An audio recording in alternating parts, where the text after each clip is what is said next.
When Lily Allen opened up about being a mom recently, her comments went viral. She said something you don't hear famous people say very often, that having kids ruined her career. Today on the podcast, juggling a career as an artist and a mom.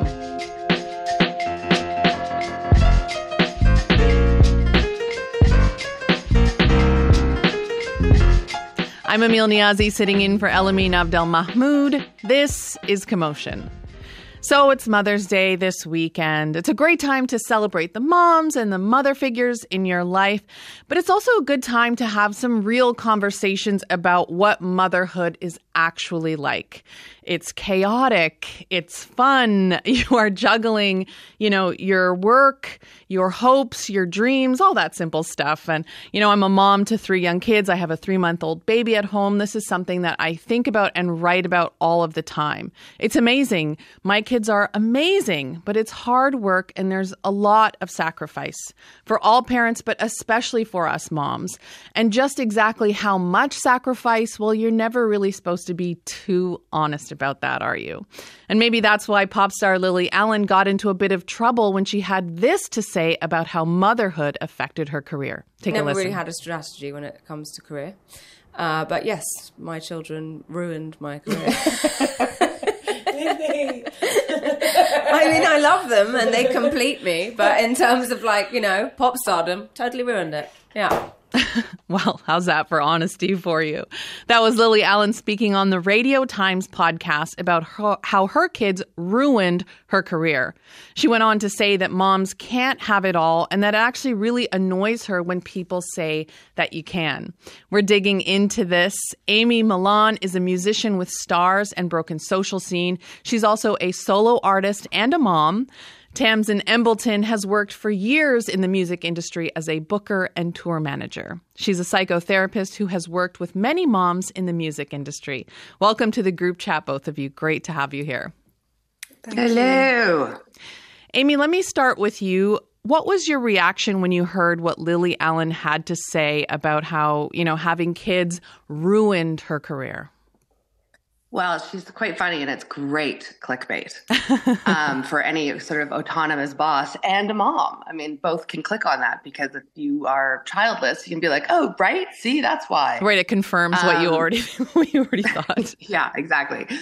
But I mean, definitely in terms of you can't have it all. I did have that epiphany in that moment during my daughter was 5 months old and we were making our 5th studio album, I think, or 6th, The North. And, they're very arduous days. They're 12-hour, 15-hour days in the studio. Mm-hmm. And they coincided with bedtime. And so I realized that I could not be in studio kind of making the decisions that I to help produce the album and also put my daughter to bed. And my husband, Evan, who was also in the band, was like, well, we'll get a babysitter. And I was like, I don't want a babysitter. I want to do bedtime. I don't want to miss that. And then he's like, well, then you can put her to bed in the studio. I'm like, that's not going to work. Like she has to have a good sleep. So I just, in that moment was like, you just have to hear me complain. Yeah. I can't have it all. I need to make some choices. And that's my life now. And they're kind of great choices. I don't like when you have a kid, you decide to change your life, right? Yeah. So having it all is like, I'm not having it all in my last life, but I'm having a different all in this life. Yeah.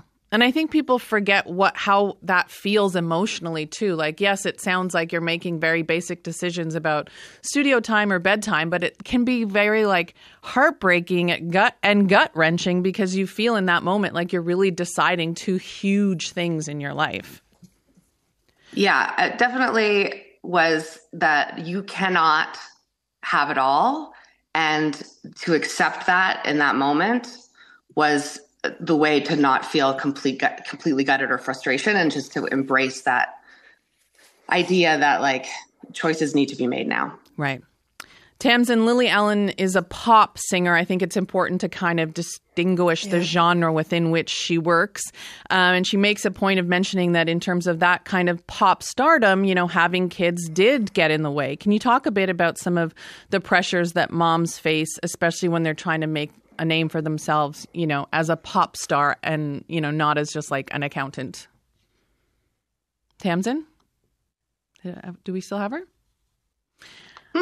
Okay, we're just. I can talk to that. Yes, Amy, please. She looks a little frozen. We're just Tamsin frozen. But about that when you said it, and I mean, it worked for Pink. It's okay for Beyonce. Yeah, Madonna, even like kind of her sex bomb image was not tarnished at all by her having many children and kind of becoming a mom very publicly. So I don't know. I mean.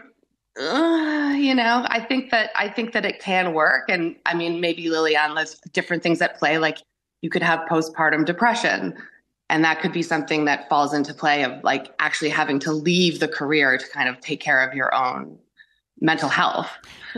There's also something, pop stars have to be very physically, it's a very physically demanding job. You have to look a certain way. I think your fans want you to act a certain way, and that may not necessarily fit in with their idea of who a mother is. Does that track for you?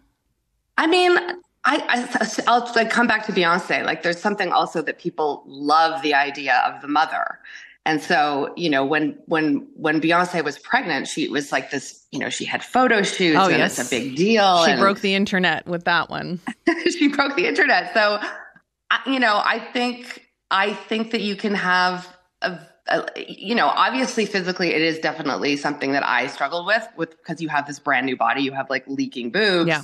And, I had 2 C-sections. So when I had to go back to work at 12 weeks, I was really aware of how different my body felt.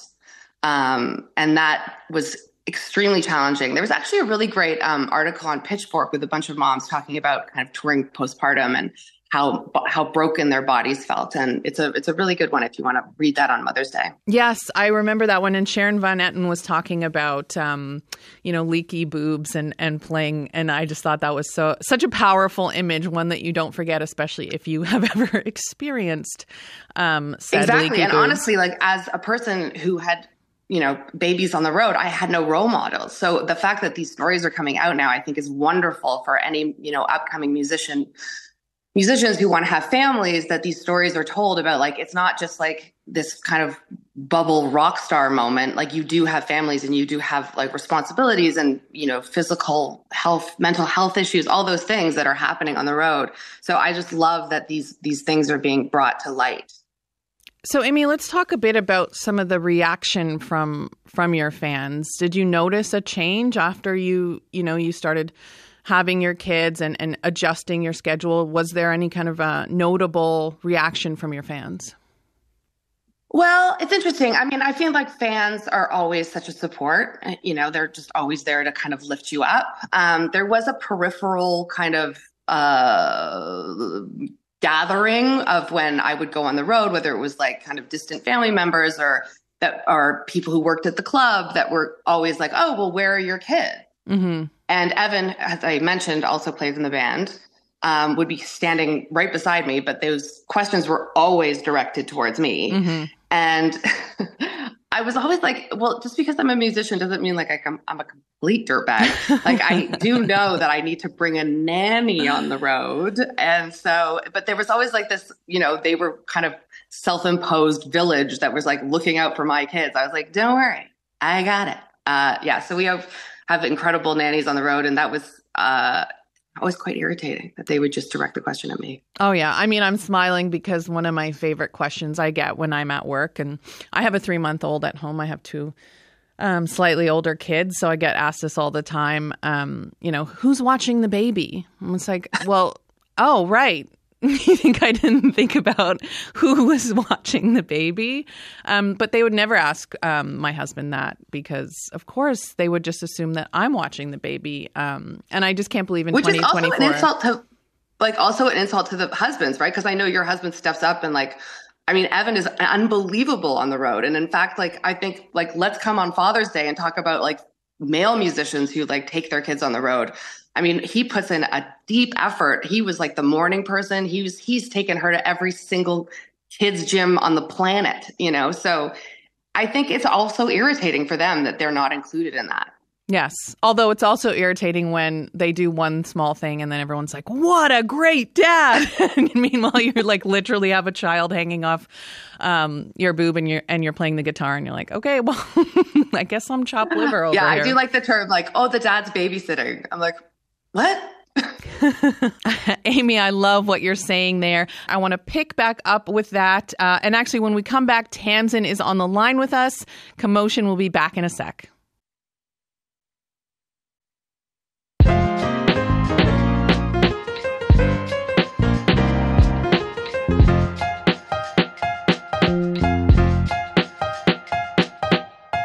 Okay, Amy, I want to actually play one of your songs now, speaking of just that relationship between mother and child.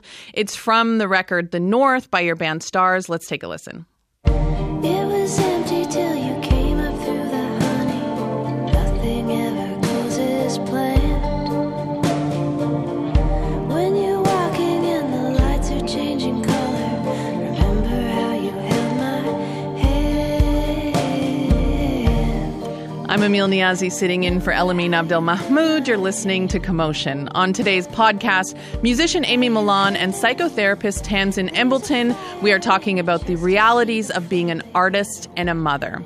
Tamsin is back on the phone with us. Tamsin, thank you so much for being patient. Oh, I'm so sorry. I'm so sorry about this. No, it's all good. It's all good. So, Amy, we just heard your song called Lights Changing Color. I know it's about, a mother and a daughter and just the process of becoming a mom. Can we just get, a quick little thought process on when you were working on that song? Well, one of the things that was the most shocking to me as a mom is how much, and I know you know this because you have 3, Emil, but like they're born with their personalities. And so, and there's also this great article by Claudia Day in the Paris Review called Mothers as the Makers of Death. Mm-hmm. And when you have a kid, you kind of realize, you kind of see time pass very quickly and that one day they'll lose you. And they'll have these memories of being, that are core memories that are maybe like not even, they're just inside their body that they don't actually remember as pictures. But so that's where that song came from. It's kind of a sad song. My daughter, when she hears it, she's like, Mom, that song is so sad. Amy, don't. If I start thinking about that, I'm going to just bawl my eyes out I know. You have a 3-month-old. Let's not go there. I can't. Tamsin, Amy was mentioning earlier sort of how the perception of moms has changed too throughout the years when it comes to musicians. We talked about Beyonce, we talked about Madonna. I mean, now it's not about sort of pretending that you're not a mom when you're on stage. These musicians are incorporating their families into their brand, into their stage performance. What does it say about kind of our shifting attitudes towards motherhood and celebrity? Yeah, I think it's really interesting because I guess I was thinking of the progression of that and the positives of integrating these different roles and all the different demands that they have. But of course, we also, in broader society, there's the rise of the trad wife and, various other kind of counterbalances as well to this idea of kind of progression and integrating these different parts of you. So, I mean, I don't know if attitudes within the music business are particularly radically changing in terms of people being more flexible and accommodating, but there's certainly more talk about it.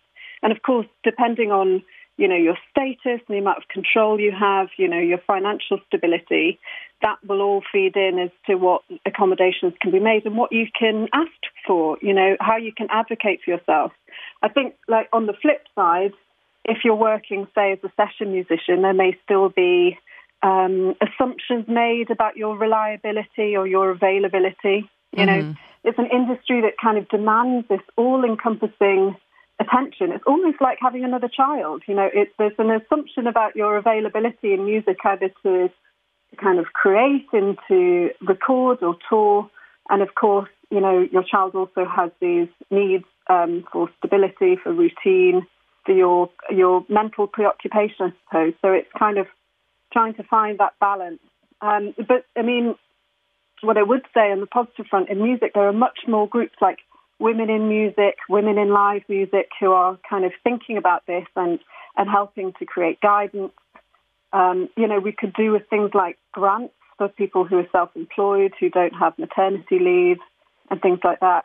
There's certainly some gaps. But, we're talking a lot about parity in terms of, fee, and I think that has to include, it has to include things like maternity leave and this understanding of this kind of, your broader sense of self in terms of your who you are away from work and the demands, as being a caregiver.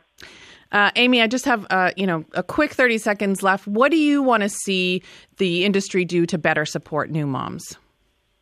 I mean, I think your points are so great, Tasmin. Like, when you used to apply for grants, you could not say you had a nanny. That wasn't even on the application. So that's something that's happened within the industry. And I mean, I think community is a huge part of this. And I know a lot of new moms out there. July Talk, Leah has had a baby, and Charlotte Cornfield had a baby, and Daniela from Dear Rouge just had a baby. And so I've just appointed myself as irritating rock and roll auntie. And I think that, if we can just be together and support each other, it's a huge part too. But yes, money, always money. Great. Now, one more question for you, Tamsin. We're talking about this idea of community and taking care of the community. And Lily Allen herself said, maybe if we had those, you could have it all. What do you think about what she's saying there? Yeah, I mean, I think she's absolutely right.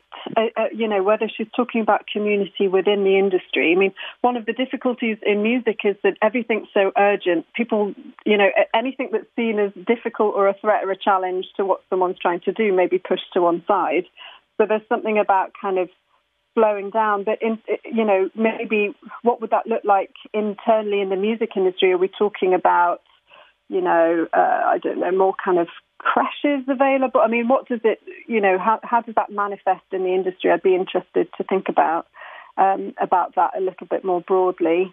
It's an industry, as I said earlier, that's so precarious and competitive as well. There is, it's challenging to do things differently. This is a huge life transition, and your physical availability may change. Childbirth is a health event.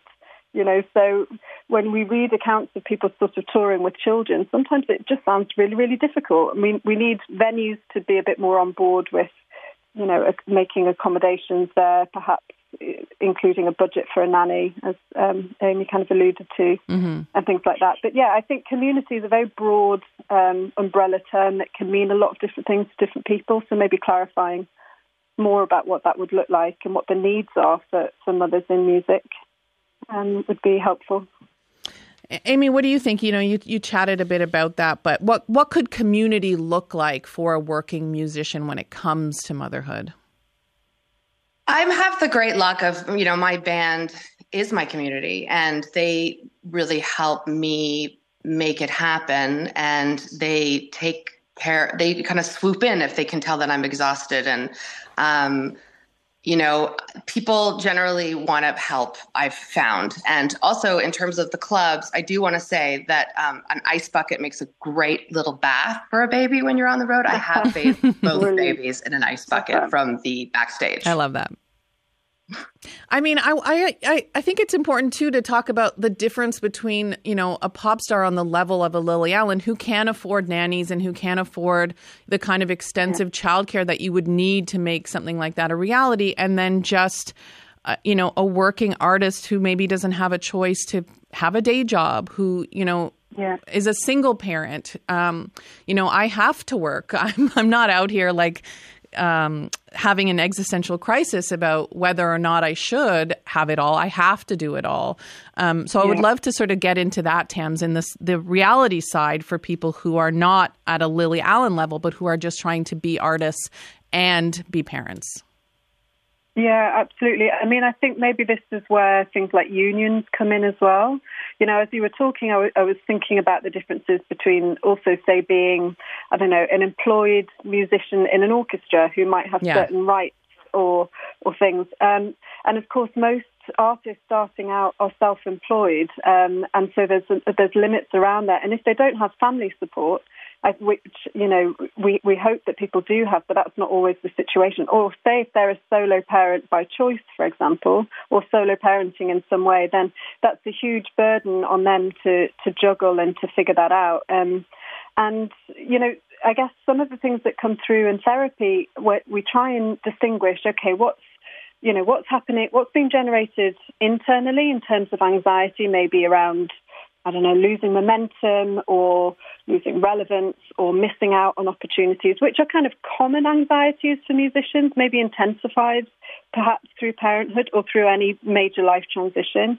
And then what's coming from the outside, and then you can figure out, okay, what's within my control, what can I influence, what can I change, and what might I have to do differently? And sometimes it's things like, thinking, of course, when you become a parent, it brings up a lot about your ideals of what motherhood should be, so you're kind of battling all your internal experiences that are being carried through and your expectations as well, and kind of unpicking that can be helpful in kind of being more forgiving and allowing yourself to be more flexible and do things a bit differently. Yeah. So, Amy, how are you celebrating Mother's Day? Oh, I think I'm going to be alone. Oh, that's the dream, right? Yeah, I'm actually I'm on a trip to Toronto to go see my friend Moyes O'Connell's play Hedda Gabler that she just directed. But I do want to add something very crucial about this. One last thing, which is that in Quebec we have subsidized daycare, and so it's $7 a day to send my kids to daycare when they were young. So this subsidized daycare that will come in across the country is going to be massive for the artists out there. And it's absolutely crucial. And it's what allowed me to keep doing my work. Well, thank you both so much for being on the show, talking about something that's so important to me as well. Amy Millan is a member of the band Stars and Broken Social Scene. She's also a solo artist. The Stars' Set Yourself on Fire 20th anniversary tour kicks off in September. Tamsin Embleton is the founder of an international specialist therapist network. It's called Music Industry Therapists Collective. She's also the editor of a book called Touring and Mental Health, The Music Industry Manual. Hold that fire when the day it always comes. You feel you'll never get it right. You're never gonna get it right. You're gonna get it.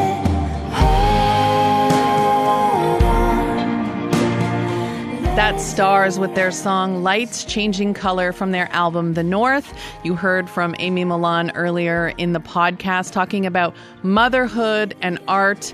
Celebrate your moms this weekend, please. Celebrate a mom in your life. And remember, you can listen to any episode of Commotion anytime. You can check us out on YouTube, Instagram. We're at Commotion CBC. I'm Amil Niazi sitting in for Elamin Abdelmahmoud. Thank you for listening.